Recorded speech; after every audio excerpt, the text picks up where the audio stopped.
Welcome back to Season 3 of the podcast. I'm your host, Amanda Blackwood. As many of you know, I wrote my autobiography as a survivor of human trafficking called Custom Justice, but if you didn't know, you do now.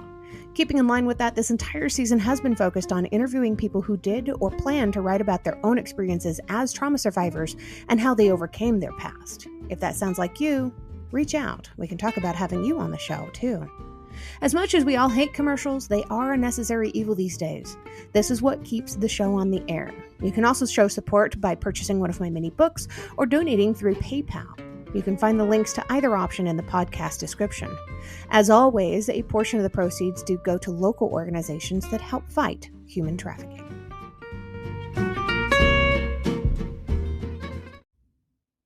Just one last quick acknowledgement to a childhood hero of mine. Audrey Hepburn's birthday was yesterday. She was born May 4th of 1929. Audrey Hepburn would have been 94 years old today. Once more, happy birthday, Audrey Hepburn.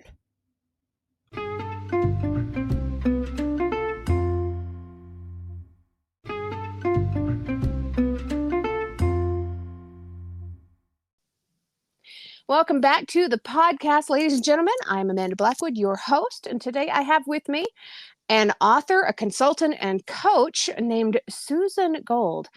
Susan grew up in a rather traumatic childhood and left immediately after high school and then faced more challenges. But she is here today to talk about how she's overcome all of that stuff and she's ready and willing to help others.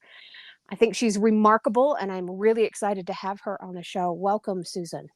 Hey, Amanda. I'm so delighted to be here. Thanks for having me on, and I'm super excited to get to speak with your listeners today. Absolutely. As soon as you reached out to me through Podmatch, I got all excited going, I got to talk to this lady. And I was like dying to get to you too. I was like, oh my gosh, I'm surprised we didn't collide earlier, to tell you the truth. Well, I'm still somewhat new to this journey, so you never know what kind of connections you're going to make, I suppose. They just keep coming. I think the universe has a way, doesn't it? Yeah, absolutely. So Susan, tell us a little bit about where did you grow up? Where are you originally from? Well, thanks for asking. I'm originally from a teeny tiny town in the center of Pennsylvania. And it was a town of about, a couple thousand maybe. And I couldn't wait to get out. Everybody knows everyone. I was raised in a very strict religious kind of mode. My father was an astrophysicist at the local university. And my mom initially was a homemaker. And it should have been idyllic, Amanda. I mean, beautiful rolling mountains, green, a river, creeks, fields to explore.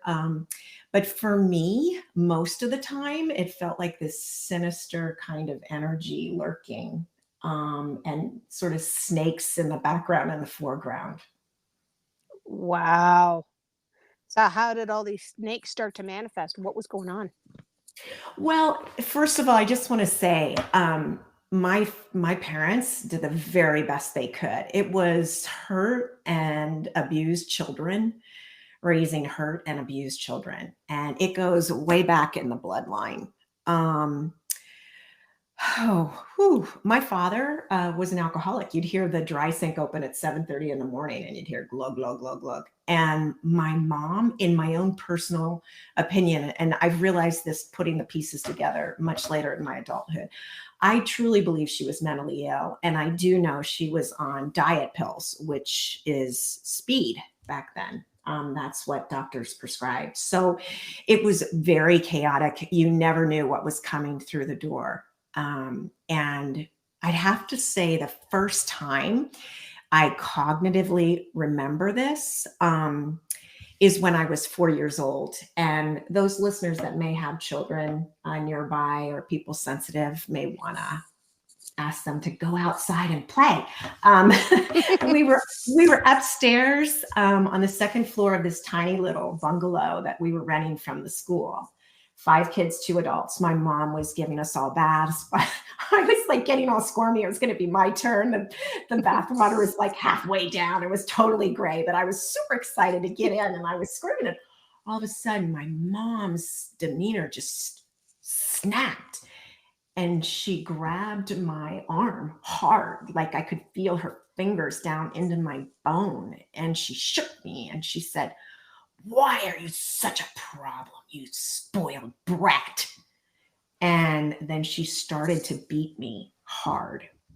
And I saw stars. It got really hot.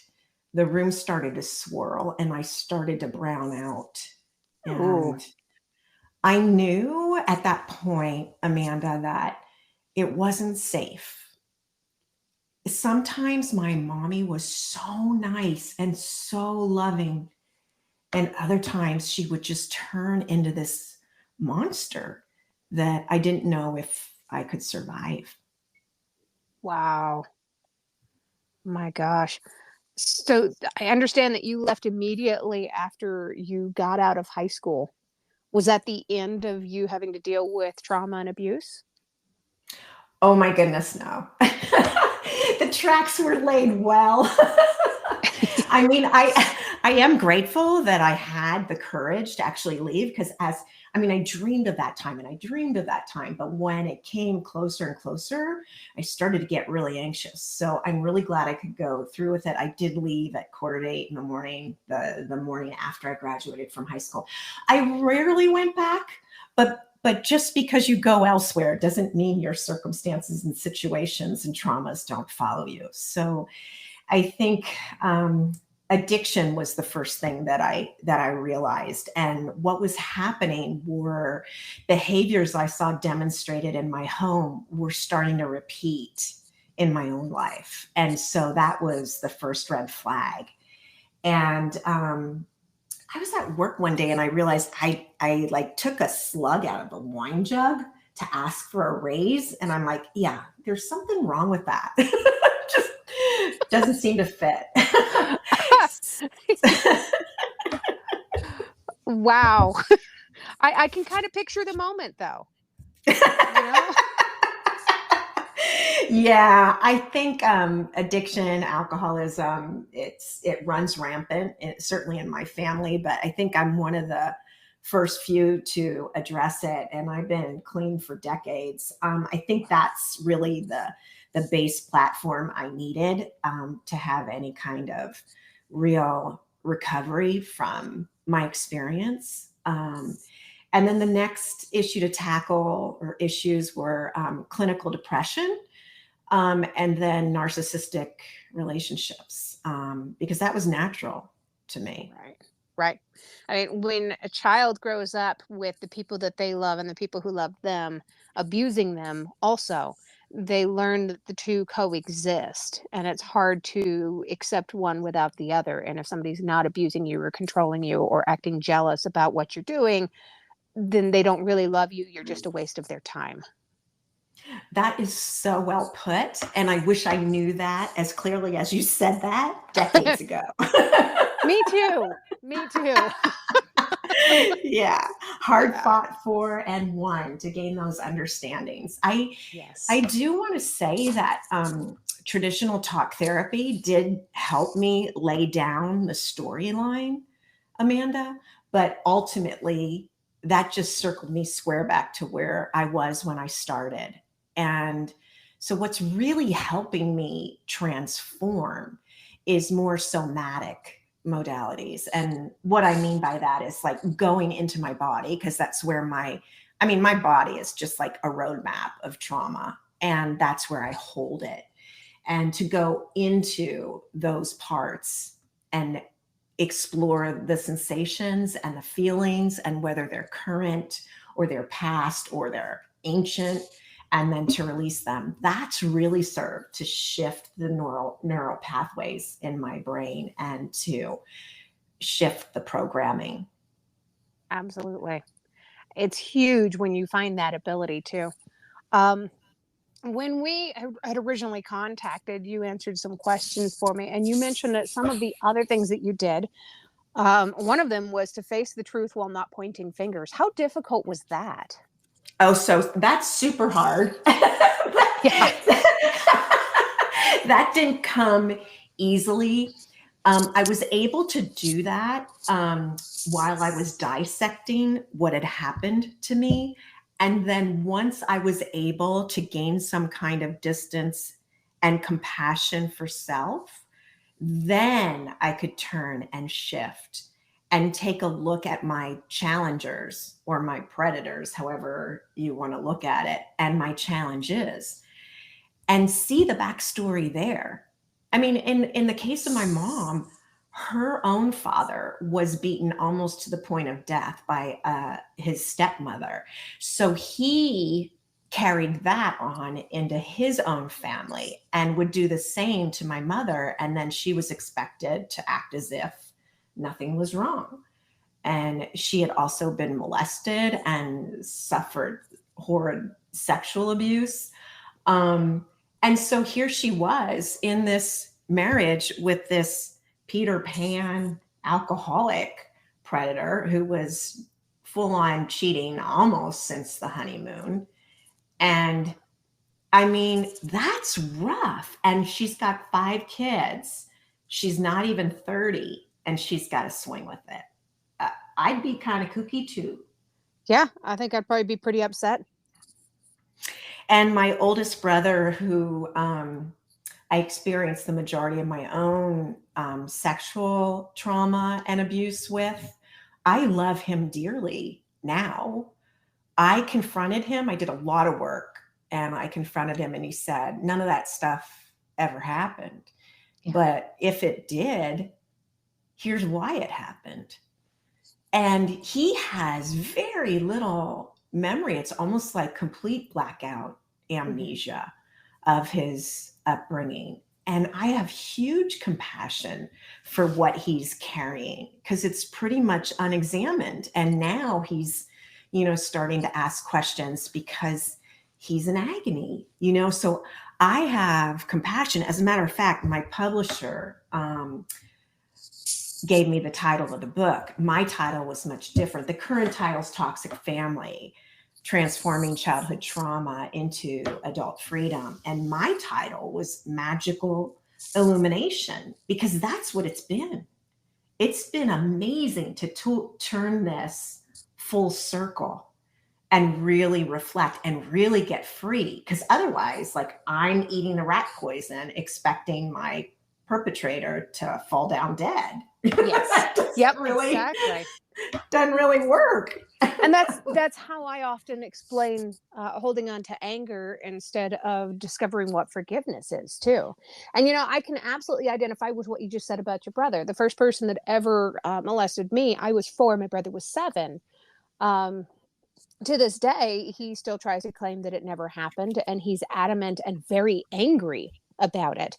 But he also, in the same time, in the same breath, states very clearly that he has no memory before joining the military when he was 19 years old. He has completely blacked out our entire childhood, but still adamantly denies any kind of abuse. And I've actually said many, many times in interviews that I don't blame him for the things that were done. He was 7 years old. There's no way he should have known those things at that age. He was going through something that caused him to black out his entire childhood, and it was something so traumatic that he was trying to process it. And in his 7-year-old brain, all he could think of was to try to work through these things with his little sister, because I was the only person around that he could talk to. Yeah. And that cycle is so tragic. And it's actually sad from both ends when you have the perspective that we've been fortunate enough to experience and to embrace. Right.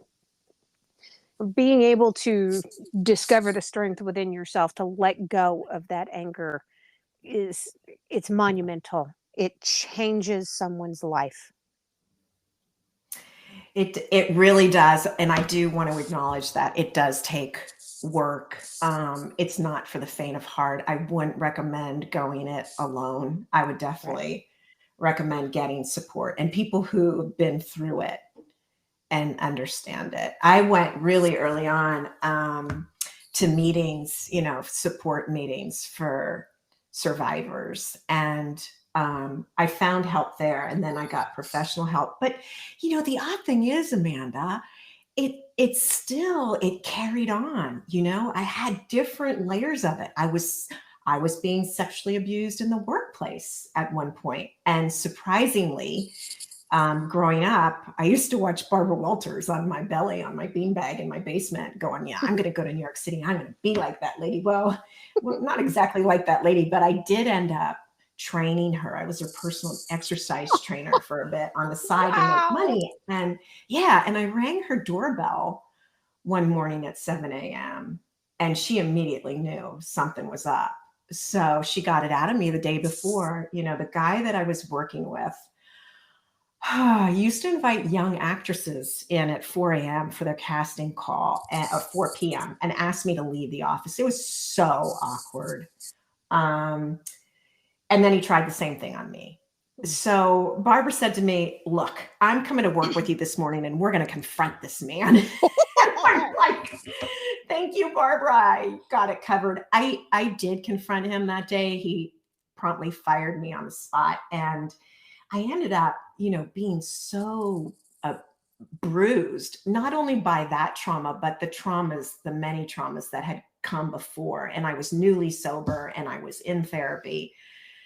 It's stuff still happens, but the positive was I was able to create my own firm, matching celebrities with brands before it was chic. And I became very successful and known for that ability, which led me into producing for film and television, which was really cool. But when you're in that world and you come from a backstory of use and abuse, it's pretty hard to separate yourself from that, even with tools. Once you get tools, it's definitely a process, but it does come. And it also kind of highlights, Susan, that it doesn't matter where you are in your journey. You can be one of the most successful people on the planet. That doesn't mean that you have not experienced severe trauma of your own. That's a really good point, and I'm glad you bring that up. And a lot of us that are survivors that have experienced trauma and even are in recovery and successful, generally we lay ourselves open for abuse, narcissistic abuse in particular. And excuse me, that's ultimately where I found myself. I think everything came together when I got a job offer to go to LA, and I thought it was a fabulous career move. And I went, but it really wasn't for that job. It was really to meet one of my greatest gurus. And that was the man who would become my ex-husband. Wow. He pulled all the pieces together, Amanda, all the pieces together. I'd been a long time meditator. I went on week-long silent meditation retreats and an endurance athlete, marathons, triathlons, and then ultimately a national ranking in swimming after working like an NC2A athlete in my adulthood. But that was also to numb some of the pain that I was in still. And this is like decades after all sorts of therapeutic modalities. And I was living more happily than I had, but I still had a low sense of worth and self-esteem. And when I realized that I was married to whom I would classify as a narcissist, I didn't want to leave. I did everything I could to hold that relationship together because I did not want to fail. And we had a young son. He was, I think, 9 at the time. But ultimately, I couldn't hold it together. I tried a post-nuptial agreement to give the relationship integrity in the financial area. And we got to the last point and I thought, oh my gosh, I've saved my marriage. It's a happy ending. And he crossed his arms over his chest and his eyes went in that dark, cold sort of reptilian look. And he said, I'm hiring an attorney and I'm filing for divorce. And I heard that little angelic voice on my right shoulder whisper, this is the universe doing for you what you can't do for yourself. And we proceeded into Oh, hell. He actually took command of the master bedroom in the home I had bought and paid for our family and maintained. I ended up on a mattress on the floor in a partial conversion in the garage. And I was there for the year it took, holding no contact, no eye contact, and no verbal contact, only contact in writing. And honestly, I used the same 5 sentences to get through that period to the point where we settled and I wrote him his 6-figure check and he moved on. And that was what it took for me to really wake up to the abuse that I'd been through and the trauma I had yet to release in my body. And that's when things really started to shift. And I started on the journey of living from my own heart center. And I realized in hindsight, I really didn't understand what living from the heart really meant because I had so much goop and dings and bangs and slop. Man, yeah. I mean, it's a tough road. It's a terrible road. It's a lonely road. It is lonely, but thank God there's people like you, Amanda, and there's other survivors along the way, and there's other experts that really actually know what they're doing. Some of them have actually been through it. Yeah, to help us along. And the other thing that's really been essential for me to be able to continue this walk for me is to understand that, I came in with a plan. I came in with a process of soul evolution. I think next time I'm going to read the fine print and maybe change the contract a bit because it's been a little intense this time around. But, to be blessed to understand that this was all puzzle pieces coming together so I could completely understand who I am as a human being inside me and to authentically understand my power. I mean, I am so much different now. I used to hang on any male attention since second grade and Billy Fritz, I just had to have it. I don't need that anymore. I'm in a relationship now because I have genuine respect and honor. And it's a man who actually comes to the plate. He'll open my car door and I'll be like, whoa, jump back. He takes out the trash. I met one of those right after my book was published in 2021, and he's my husband now. I love that, Amanda. That's a happily ever after. I'm still looking to the side and back and up and down, wondering when he's going to change into what I'm used to. But so far, so good. Not waiting for that other shoe to drop, man. That was a long wait, and I think for me, I finally started to realize that he's not getting mad. He's not getting jealous. He's not throwing temper tantrums. I think this is who this guy really is, which was a good thing. I finally came to that realization because we were already married at that point. Go, girl.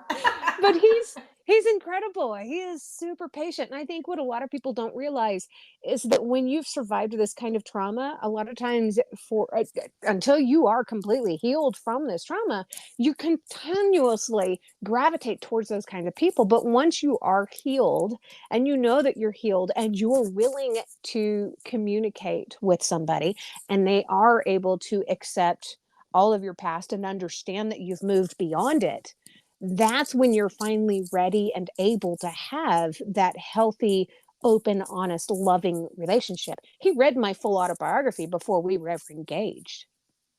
Oh, I love that. And my beau just ordered my book off Amazon full price.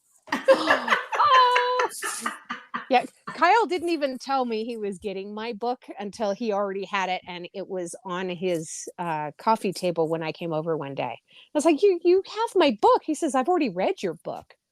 Like, what? And he told me later on. He said, when I read your book, that was when I knew that I'd met the person that I was going to marry. Because if you could go through everything that you'd been through and still come out this loving, kind person that you are. I knew I needed more of that in my life.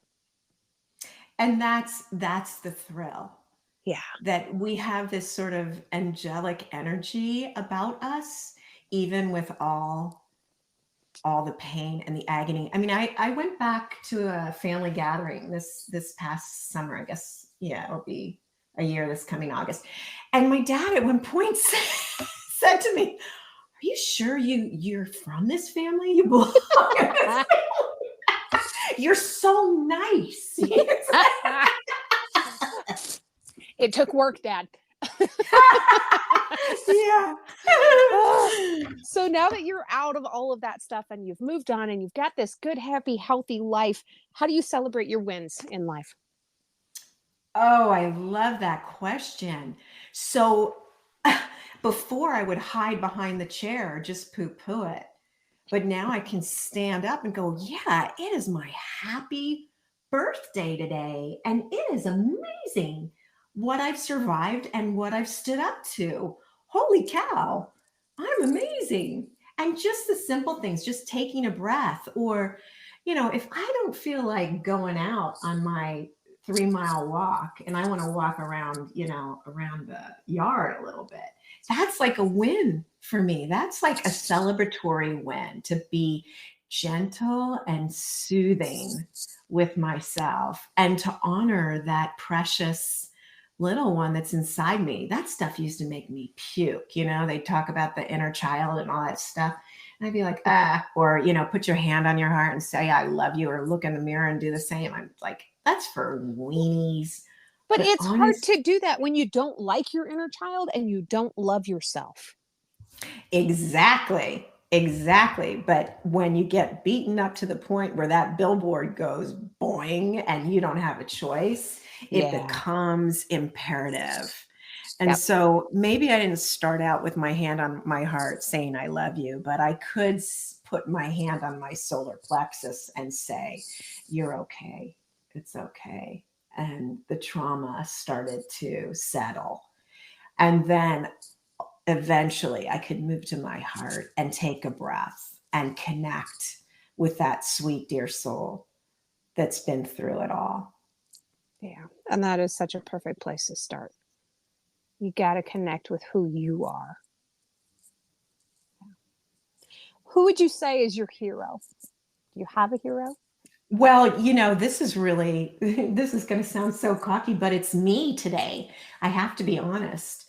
As you asked me that question, I looked out my window and there's a chain of mountains right outside, and there's a beautiful peak that the Indians used to worship on. And I heard the voice say, you. And so I knew I had to tell the truth. I am my own hero at this moment today. Yes. And that's not coming from my ego. That's coming from the core of my being and my soul. You did the hard work and you saved yourself. You stopped looking for a hero and you became one. And now I want to help other people that are in similar circumstances. Speaking of, I understand that you have a special offer for some of the listeners. Hey, so if anybody's out there and you just want to have a conversation, like you may be experiencing your own stuff, or you may not even know, but something's up, you feel like you're wrapped in saran wrap, or you're just different, or you don't know who your tribe is, just reach out. You can through susangold.us. That's my website. And you can put yourself on my email list, but you can also send me an email through the site, info@susangold.us, and we'll hop on a call and connect. I would love to do that for your listeners. That is awesome. I know there's a lot of people that can get an awful lot of strength just talking to you and hearing more of your story. Do you have a sample of your book that you would like to read for us? Maybe a couple pages or something? Oh, wow. So believe it or not, the hard copy hasn't come through yet. I have my galley, but if people go today to my site, susangold.us, and just drop in your email address, don't worry, you can unsubscribe if you want to. And I rarely reach out, probably, once a month. Don't worry, it's not every day or every week. But there's a free audio snippet. and it's pretty intense. I think it's a good audio snippet. It's free, and your listeners will be able to hear it all there. Oh, very cool. I know there's a few people that are going to be checking that out. Probably me first, because I know about it before the listeners. Uh, and there's Details, always, Amanda. yeah, I love those little details. There's always one last question that I always ask people before I let them go. It's my favorite question because it means so much to me personally. What is one thing that you truly love about yourself that is not based on your personal appearance? One thing that I love my energy. too. People comment on it. I didn't understand it at first, but now I'm starting to get it. And just like people that are in my presence, like at the end of the conversation or the meetup or whatever, they always say, wow, I feel so much better. Wow, you have an amazing energy. But yeah, I think that's it. And that has nothing to do with my appearance, but I guess it could. Yeah, that's exactly the point of the question, is avoiding comments about our personal appearance, digging down deep and thinking about the things we love about ourselves. And that's been a gift, especially as, I'm going through the aging process and coming from LA and New York, all the faux work and everything. I don't want to do that. I want to know the person that I'm going to be at the end of all this. I want to know every wrinkle and every brown spot and every sag and bag. Because, Amanda, I feel like we've earned it. Yes. For sure. Yeah, absolutely. We have every right to age gracefully. We've earned every mark on our skin. Yeah. I feel the relief in your saying that. And I kind of feel the sadness coming up in my torso because I really don't want to leave this conversation. It's been so lovely. I've been looking forward to it. It's just so profound for the soul when you're able to really connect with somebody else who's in your community that really gets you. And that's certainly with the story you've been through, the story I've been through. So I just want to thank you again, and thank you so much. Of course. I have a feeling that we haven't heard the last of each other. I think we'll be keeping in touch. I look forward to it. Thank you so much, Susan. I loved having you on the show. It was fun.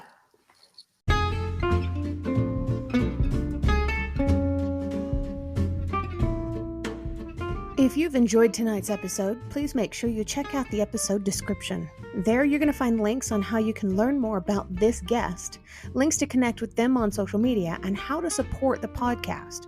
Remember, I don't get paid to do this. My boss is a bit tight-fisted, but I can say that I work for myself. In short, this show really is all about the guest. If you've enjoyed their interview, please feel free to let them know. You can also tune into my other podcast, Growth from Darkness, which is co-hosted by a lovely lady from Australia. We talk about what trauma responses are and healthy ways to move beyond the past. For more information, just go to growthfromdarkness.com.